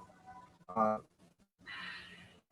যদি আমি বলি যে ইমিউনো কম্প্রোমাইজ কোনো কারণে হতে পারে, সেটা হলো যে এই পেশেন্টের ডায়াবেটিস, মেল পেশেন্ট 20, ওর তো টাইপ 1 ডায়াবেটিস থাকতে পারে, ওর সিকেডি থাকতে পারে, এটা এক ধরনের ইমিউনো কম্প্রোমাইজ স্টেট। এই পেশেন্টটা কোনো কারণে হয়তো কোনো রিমাটোলজিক্যাল কজ বা যে কোনো কারণে পেশেন্ট স্টেরয়েড বা ইমিউনোসাপ্রেসেন্ট পেতে পারে। এই সকল কারণ যদি ইমিউনো কম্প্রোমাইজড হয় পেশেন্টরা অথবা কোনো স্ট্রাকচারাল অ্যাবনর্মালিটি থাকে, সেক্ষেত্রে কমপ্লিকেটিং ইউটিআই হতে পারে। এরপরে আসে হচ্ছে টাইপস অফ ইউটিআই ও আপার ইউটিআই কতটুকু। আপার ইউটিআই কোন অর্গানিজম দিয়ে হয়, which to give orally, which antibiotics to give orally or IV. আচ্ছা, আপার ইউটিআই মানে হচ্ছে পায়োলোনেফ্রাইটিস। আপার ইউটিআই বলতে আমরা যেটা বুঝি সেটা হচ্ছে পায়োলোনেফ্রাইটিস, মানে কিডনি, এটা হচ্ছে আপার ইউটিআই। আর আপার ইউটিআই কোন অর্গানিজম দিয়ে হয়? আপার ইউটিআই ইউজুয়ালি এটা যে কোনো অর্গানিজম দিয়ে হতে পারে, কোনো অর্গানিজম দিয়ে হবে না এটা বলা খুব ডিফিকাল্ট। তবে ইউজুয়ালি আমরা যেটা দেখি সেটা হচ্ছে gram negative organism like E coli, Klebsiella, Proteus, Pseudomonas, এগুলি দিয়ে বেশি হয় আপার ইউটিআই। হ্যাঁ, যেমন স্ট্যাফাইলোকক্কাস দিয়ে লোয়ার ইউটিআই খুব কমন, আপার ইউটিআই আমরা তেমনটা দেখি না। আর which antibiotics to give orally or IV. যখনই অ্যান্টিবায়োটিকের কথা আসবে অলওয়েজ সবসময় প্র্যাকটিস করবা যে অ্যাকর্ডিং টু কালচার সেন্সিটিভিটি বলা, এটা সবসময় প্র্যাকটিস করবা। এবং আপার ইউটিআই বা অ্যাকিউট পাইলোনেফ্রাইটিস বা পাইলোনেফ্রাইটিস যদি হয় তখন যেটা বলা হয় initial treatment should be IV antibiotic. IV antibiotic কতদিন দিব? আইভি অ্যান্টিবায়োটিক দিব হচ্ছে যে সিমটম রিলিফ হওয়া পর্যন্ত, অন্তত পক্ষে সিমটম রিলিফ। সিমটম মানে কি? লয়েন পেইন, ফিভার উইথ রাইগর, এগুলি যাওয়া পর্যন্ত আমাকে আইভি অ্যান্টিবায়োটিক দিতে হবে। কারণ পেশেন্টগুলি আপার ইউটিআই পেশেন্ট কিন্তু খুব টক্সিক থাকে। আপার ইউটিআই এবং লোয়ার ইউটিআই এর মধ্যে ক্লিনিক্যাল প্রেজেন্টেশনই ডিফারেন্ট। আপার ইউটিআই থাকে severe loin pain, maybe unilateral, maybe bilateral, patient presented with chills and fever with chills and rigor, এবং পেশেন্ট কিন্তু টক্সিক থাকে। পেশেন্ট অনেক সময় সেপ্টিসেমিয়া চলে যায়, সেপটিক শক ডেভেলপ করতে পারে। আর লোয়ার ইউটিআইতে কি হয়? লোয়ার ইউটিআইতে ইনক্রিজ ফ্রিকোয়েন্সি অফ মেকচুরেশন, ডিসইউরিয়া থাকতে পারে। হ্যাঁ, লোয়ার অ্যাবডোমিনাল ডাল একিং পেইন থাকে, ফিভার অনেক সময় থাকে না, কিছুটা অ্যানোরেক্সিয়া, নশিয়া এগুলি থাকে। কিন্তু আপার ইউটিআই কিন্তু টোটালি ডিফারেন্ট এন্টিটি, এবং upper UTI should be treated with IV antibiotic till symptom persists. Then you can switch into suitable or culture positive oral antibiotic. কিন্তু initial treatment should be IV antibiotic. And antibiotic choose করার সময় অবশ্যই বলতে হবে যে according to culture sensitivity. যদি teacher বলে যে তুমি কি পেশেন্ট আসছে সাথে সাথে কালচার রিপোর্ট পাবা, তুমি বলবে যে স্যার বা ম্যাডাম যাই বলবা যে ইয়েস স্যার, আমরা কালচার স্যাম্পল পাঠাই দিয়ে একটা ব্রড স্পেকট্রাম আইভি অ্যান্টিবায়োটিক শুরু করব, এবং কালচারের রিপোর্ট আসলে আমরা এটা রিঅ্যাডজাস্ট করব। এরপরে আসি যে কজেস অফ পলিউরিয়া। পলিউরিয়ার কজ তো আমরা সবাই জানি। প্রথম কথা হচ্ছে যত পানি খাবা, যত ফ্লুইড খাবা, তত বেশি পলিউরিয়া হবে। তাহলে প্রথম হচ্ছে যে বেশি ফ্লুইড ইনটেক, সেটা আমি চা খেতে পারি, কফি খেতে পারি, পানি খেতে পারি, যত বেশি খাবো। একটা মানুষ, অনেক মানুষ আছে দিনে 5-6 লিটার পানি খায় আননেসেসারি। অনেকে মনে করে যে সকালবেলা ঘুম থেকে উঠে 2 লিটার পানি খেলে কিডনি ভালো থাকবে। এটা হচ্ছে যে আসলে না বুঝে করে যারা করে। খুব বেশি ওভার এনথুজিয়াস্টিক হয়ে যে বেশি পানি খেলে কিন্তু কি হতে পারে, কিডনির উপরে একটু তো বার্ডেন হয়, তাই না? এই এক্সট্রা ফ্লুইডটা তো কিডনিকেই কাজ করে বের করে দিতে হয়, কিডনিকে হাইপার অ্যাক্টিভ হতে হয়, কিডনিকে বেশি পরিশ্রম করানোর তো দরকার নাই। প্রথম কথা হচ্ছে পলিউরিয়ার প্রথম কারণই হচ্ছে বেশি আমরা যদি ফ্লুইড ইনটেক করি। নাম্বার টু আমরা সবাই জানি ডায়াবেটিস বা হাইপারগ্লাইসেমিয়া বা ডায়াবেটিস মেলাইটাস। এরপরে আসি diabetes insipidus, either cranial or nephrogenic. নেফ্রোজেনিকের মধ্যে অনেক কিছু আছে। সেকেন্ড প্রাইমারি যেটা রিসেপ্টর ডিফিকাল্টির জন্য হয়, অথবা কোনো ড্রাগস বা বিভিন্ন কারণে হতে পারে, লিথিয়াম পয়জনিং এর কারণে হতে পারে। এছাড়াও হাইপারক্যালসেমিয়া, হাইপোক্যালেমিয়া, এগুলিতেও পলিউরিয়া হয়। এটা আমরা তো অনেক ছোটবেলায় জানি পলিউরিয়ার কজ, মানে ফিজিওলজি থেকে জানি। এখন আসি হচ্ছে সিনারিও অফ সিকেডি। আসলে সিনারিও অফ সিকেডি আলাদা করে বলার কিছু আছে বলে আমি মনে করি না। আমার কাছে মনে হয় যে আমরা এটা সাকসেসিভ বিভিন্ন প্রশ্নে আমরা পেয়ে যাব। এরপর আসি cause and presentation of CKD. Why anemia occurs in CKD in relation with vitamin D?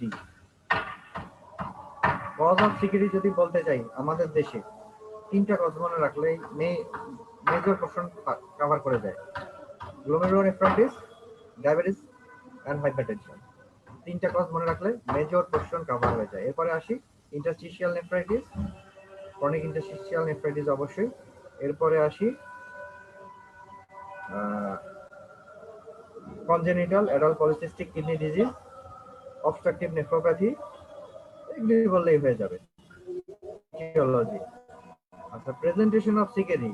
CKD কিন্তু মোস্টলি আমার মনে হয় এখন তো আজান পড়ছে, আজানের সময় একটু কথা বলাও সমস্যা, আর হচ্ছে যে শুনতে অসুবিধা হয়। আমি একটু পজ নেই, আমি আবার আসছি আজানের পরে যতক্ষণ পরে বলবো।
আচ্ছা, আমরা তাহলে আবার একটু পজ নিয়ে ফিরলাম।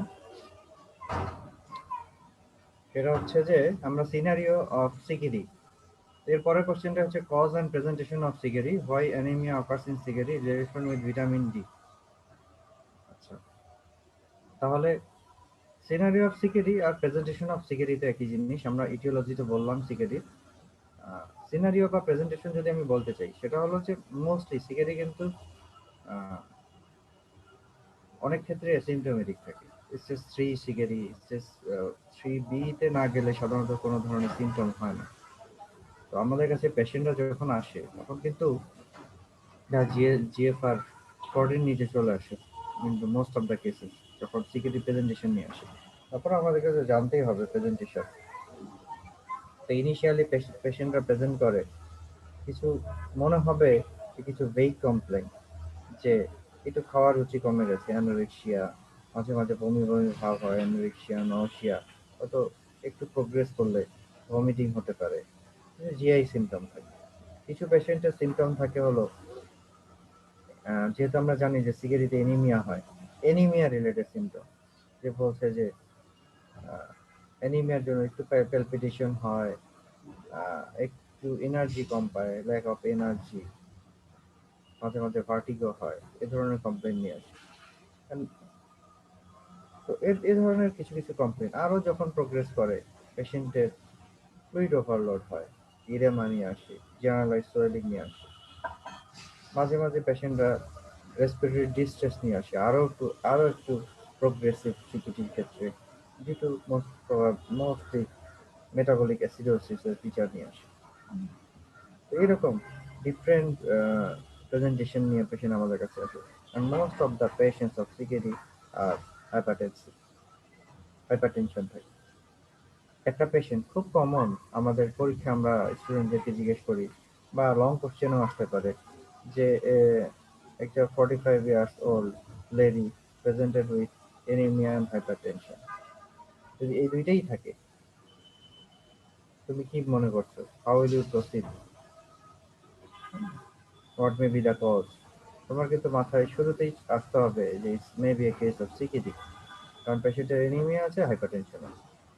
দুইটাকে যদি আমি একসাথে করতে চাই, একটা সিঙ্গেল এন্টিটি দিয়ে বলতে চাই, সিকিডির চেয়ে আর ভালো কোনো এন্টিটি নাই। আছে, এছাড়াও আমি আসতে পারবো, আমি থাইরয়েড ডিসঅর্ডার আসতে পারবো, থাইরয়েডে হাইপোথাইরয়েডেও এনিমিয়া হাইপারটেনশন হতে পারে, পারে না তা না। কিন্তু আমাদের তো মেডিসিনের ডিউটিটাই এটা, যে আমরা অনেক কিছু চিন্তা করতে পারি। তাহলে আমাদের এটা মাথায় রাখতে হবে, why anaemia occurs in CKD, সিকিডিতে কেন অ্যানিমিয়া হয়। একদম মানে মুখস্থ 4-5টা কথা আমরা বলেই ফেলবো। প্রথম কথা হচ্ছে যে ইরেথ্রোপয়েটিন ডেফিসিয়েন্সি। আমরা জানি 90% erythropoietin produce from peritubular fibroblast cells of kidney. যেহেতু সিকেডি হয়, যত প্রোগ্রেস করে তত কিডনির ফাংশন কমে, ইরেথ্রোপয়েটিন প্রোডাকশন কমে। 10% ইরেথ্রোপয়েটিন প্রডিউসড ইন লিভার। ওকে, তাহলে ইরেথ্রোপয়েটিন ডেফিসিয়েন্সি। এরপরে হচ্ছে একটা মেজর কজ, মেইন কজ হচ্ছে আয়রন ডেফিসিয়েন্সি। আয়রন ডেফিসিয়েন্সি কেন হয়, এটা কিন্তু একটু ভালো করে দেখে নিও তোমরা। একটু আয়রন ডেফিসিয়েন্সি অ্যানিমিয়া চ্যাপ্টারে দেখবা, সুন্দর করে একটা ছক দেওয়া আছে, যে এনি ইনফ্লামেটরি কন্ডিশন, সিকেডি কিন্তু একটা ইনফ্লামেটরি কন্ডিশন। এখানে ইন্টারলিউকিন 6 মেডিয়েটেড, হ্যাপসিডিন মেডিয়েটেড আয়রন অ্যাবজর্পশনটা এডিকুয়েটলি হইতে পারে না। সুতরাং এই জিনিসটা মাথায় রাখতে হবে যে সিকিডি পেশেন্টকে অথবা ইনফ্লামেটরি কন্ডিশনের পেশেন্টকে, হ্যাঁ, ক্রনিক ইনফ্লামেটরি ডিসঅর্ডার যাদের আছে তাদেরকে ওরাল আয়রন দিয়ে খুব বেশি লাভ হয় না, বা ফুড সাপ্লিমেন্ট দিয়ে লাভ হয় না, কারণ অ্যাবজর্পশনটা এডিকুয়েট হয় না। সে কারণে আইভি আয়রন দিতে হয় ইন মোস্ট কেসেস। আচ্ছা, তাহলে আয়রন ডেফিসিয়েন্সি। এরপরে আসি যে একটা ইউরেমিক কন্ডিশন, সিকেডি প্রোগ্রেস করলে তো ইউরেমিয়া হয়। ইউরেমিক কন্ডিশনে কি হয়, ইউরেমিক কন্ডিশনে বোন ম্যারো সাপ্রেশন হয়, বোন ম্যারোগুলি সঠিকভাবে কাজ করতে পারে না। এরপরে কি হয়, আরবিসির লাইফ স্প্যান কমে যায়। হ্যাঁ, আরবিসি লাইফ স্প্যান কমে যায়। এরপরে কি হয়,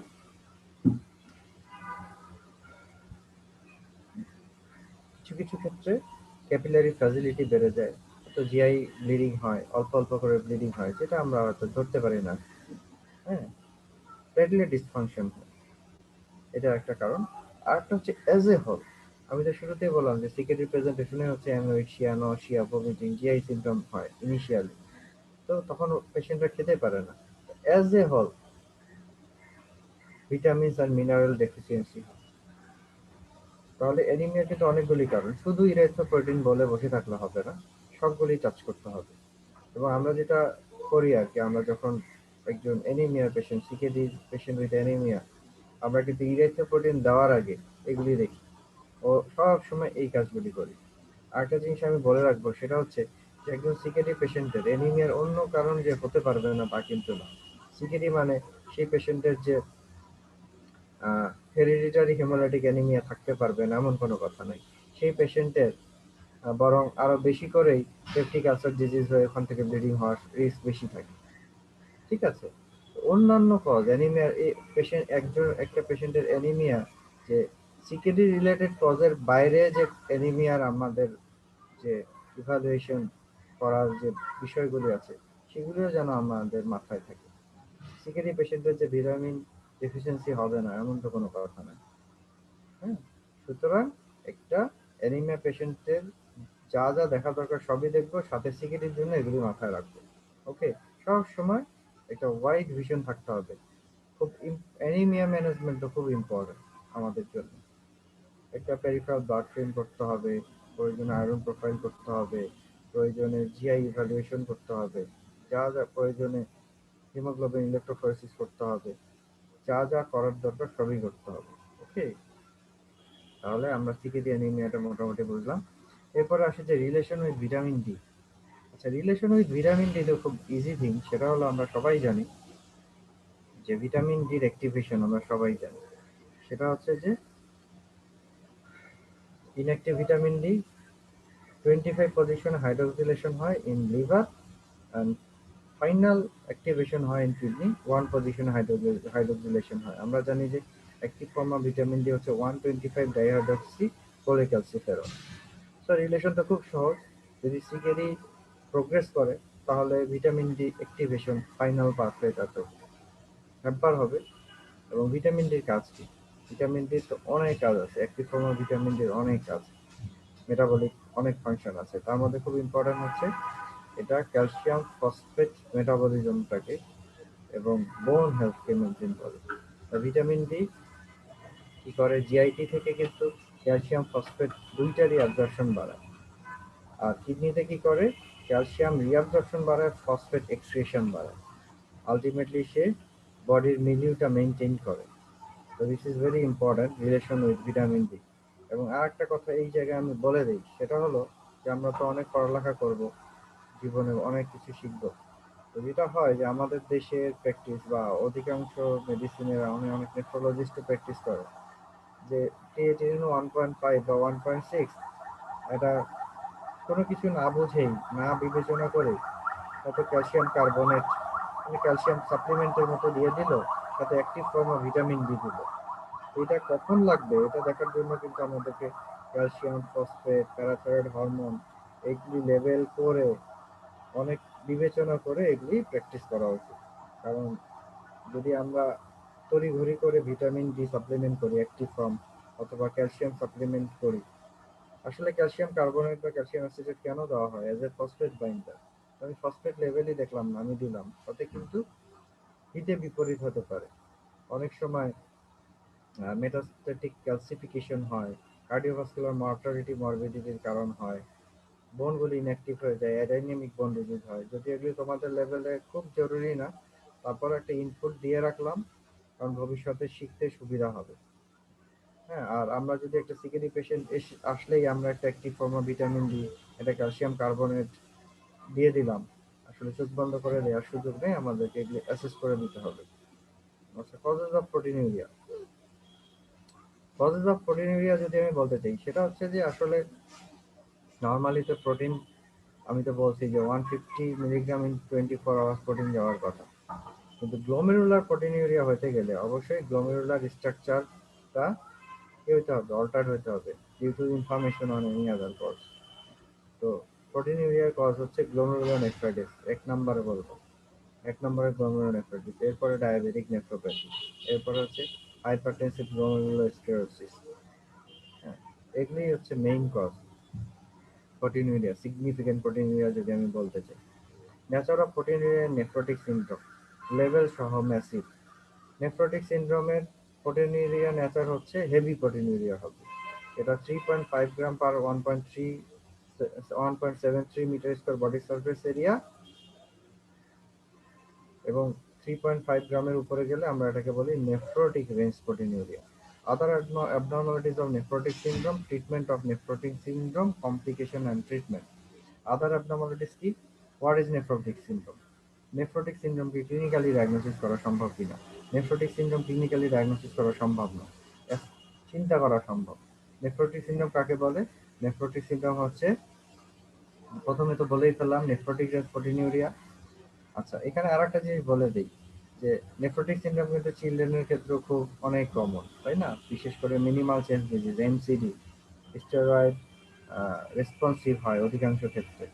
আমরা এটা উইদাউট রেনাল বায়োপসি ট্রিট করি, কোনো কোনো ক্ষেত্রে হয়তো রেয়ার কোনো কারণে বা ডায়াগনস্টিক ডায়লেমা থাকলে আমরা দেই না বা বায়োপসি করি। তো নেফ্রোটিক সিনড্রোম কাকে বলে? নেফ্রোটিক সিনড্রোমের ডেফিনিশন কি? নেফ্রোটিক সিনড্রোম হচ্ছে কতগুলি symptom or clinical biochemical finding এর যখন একত্রিত হয় একটা সিনড্রোম আকারে প্রেজেন্ট করে আমাদের কাছে। কি কি হয়?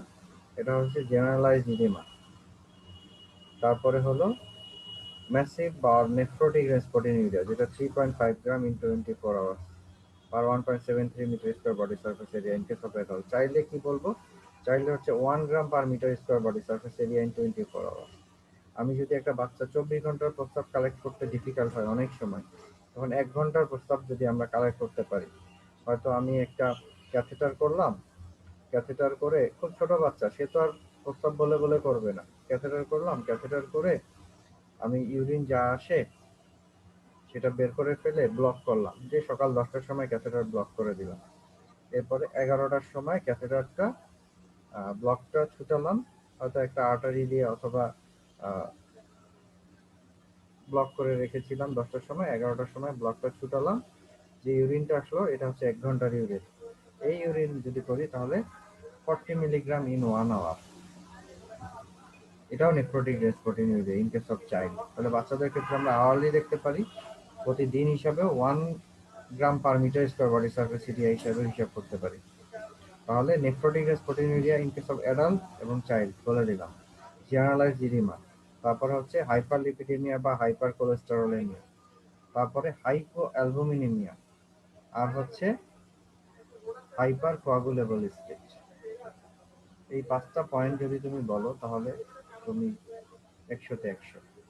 তাহলে আদার অ্যাবনর্মালিটি এগুলি। তাহলে প্রোটিনিউরিয়ার বাইরে কি হতে পারে? জেনারেলাইজড ইডিমা হতে পারে, হাইপো অ্যালবুমিনেমিয়া, ডিসলিপিডেমিয়া আর হাইপার কোলেস্টেরোলেমিয়া, তারপরে হচ্ছে হাইপার কোয়াগুলেবল স্টেট। তাহলে ট্রিটমেন্ট কি? ট্রিটমেন্ট হচ্ছে যে বাচ্চাদের ক্ষেত্রে তো বললাম মিনিমাল চেঞ্জ ডিজিজ যদি হয় তাহলে আমরা স্টেরয়েড দিয়ে, হাই ডোজ স্টেরয়েড দিয়ে ট্রিট করি। কিন্তু আমাকে যদি কেউ বলে যে নেফ্রোটিক সিনড্রোমের ট্রিটমেন্ট কি, আমি তো বলতে পারবো না, কারণ নেফ্রোটিক সিনড্রোম অনেকগুলি কারণে হয়।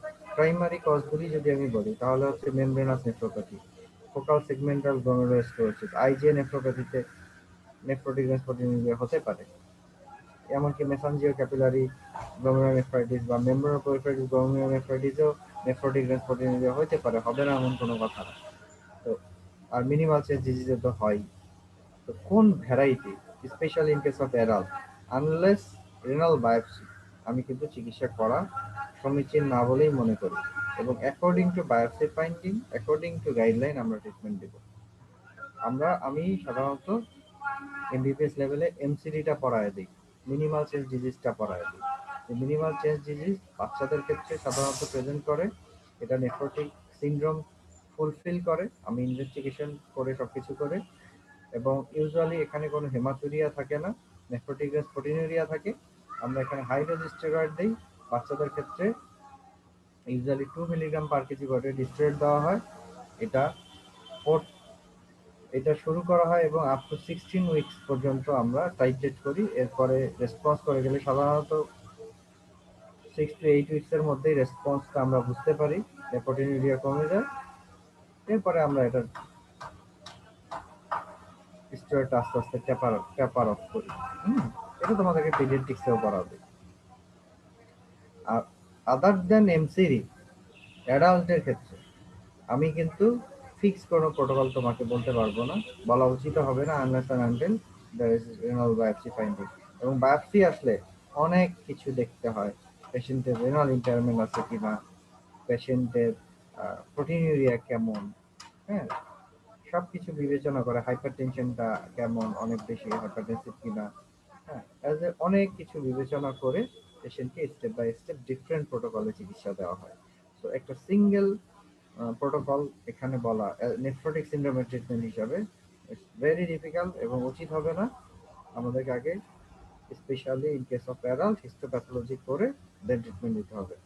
Complication of treatment, treatment complication কি? কমপ্লিকেশন অফ ট্রিটমেন্ট তো আসলে কমপ্লিকেশন অফ স্টেরয়েড বেসিক্যালি বা ইমিউনোসাপ্রেশন। ইমিউনোসাপ্রেশনের কমপ্লিকেশন গুলোই হবে। যেমন একটা পেশেন্টকে আমরা অলমোস্ট অল নেফ্রোটিক সিনড্রোমকেই কিন্তু অ্যাটলিস্ট স্টেরয়েডটা দেই, হ্যাঁ, প্রেডনিসোলন দেই। এর সাথে ইন অ্যাডিশন টু দ্যাট এক একটা এক এক ধরনের এক এক সময় এক এক ধরনের ইমিউনোসাপ্রেশন ইউজ করা হয়। কাউকে হয়তো মাইক্রোফেনোলেট মফিজেল দিয়ে ট্রাই করা হয়, কাউকে হয়তো ক্যালসিনিউরিন ইনহিবিটর লাইক টেক্টোলিমাস বা সাইক্লোস্পোরিন ইউজ করা হয় অ্যাডম থেরাপি হিসেবে, সাইক্লোফসফামাইড ইউজ করা হয়, হ্যাঁ, ডিফারেন্ট মডালিটি ট্রিটমেন্ট, নিউয়ার কিছু এজেন্ট ইউজ করা হয়, রিটুক্সিম্যাব। তো এগুলির তো অনেক ধরনের কমপ্লিকেশন আছে। তো তোমরা যেটা মনে রাখবা স্টেরয়েডের কমপ্লিকেশন মনে রাখবা। স্টেরয়েডের কমপ্লিকেশন তো আমার মনে হয় না যে এখন তোমাদেরকে পড়াতে হবে, কারণ এটা ফার্মাকোলজিতে সবচেয়ে বেশি পড়া একটা টপিক, যে স্টেরয়েডের কমপ্লিকেশন হোয়াট নট, কি করে না, হ্যাঁ, কি করে না স্টেরয়েড একেবারে মাথা থেকে পা পর্যন্ত। তাহলে তোমরা এগুলো মনে রেখে বলে ফেলবা। হাইপারটেনশন করতে পারে, ডায়াবেটিস করতে পারে, পেপটিক আলসার ডিজিজ করতে পারে, হ্যাঁ, অস্টিওপোরোসিস করতে পারে, কত কিছুই না করতে পারে। আমরা তো সবই জানি, আমরা বলে দেবো আর কি এক এক করে। ক্যাটারাক্ট, চোখে ক্যাটারাক্ট করতে পারে। তাহলে স্টেরয়েডের কমপ্লিকেশন। আর ইমিউনোসাপ্রেশনের যে কমপ্লিকেশন, ইমিউনোসাপ্রেশনের কমপ্লিকেশন তো আমরা জানি যে সবচেয়ে ইম্পর্টেন্ট সেটা হলো যে কোনো সুপার ইনফেকশন হতে পারে। ইনফেকশন খুব ইম্পর্টেন্ট, এটা স্টেরয়েড ট্রিটেড পেশেন্টেরও ইনফেকশন হতে পারে, ডিফারেন্ট টাইপের ইনফেকশন। এবং আমরা ইমিউনোসাপ্রেশন দেওয়ার আগে পেশেন্টকে পসিবল যে ভ্যাকসিনগুলি পাওয়া যায় এগুলো ভ্যাকসিনেট করে নেই, সাধারণত নেওয়ার চেষ্টা করি, সবসময় পারি না, এটা করা উচিত। আর একটা বিষয় হচ্ছে যে এই তো ইনফেকশন, ইনফেকশনটা কমপ্লিকেশন অফ ট্রিটমেন্ট মনে রাখতে হবে। আর এরপরে আজকে কি আর সম্ভব? কেউ আছে?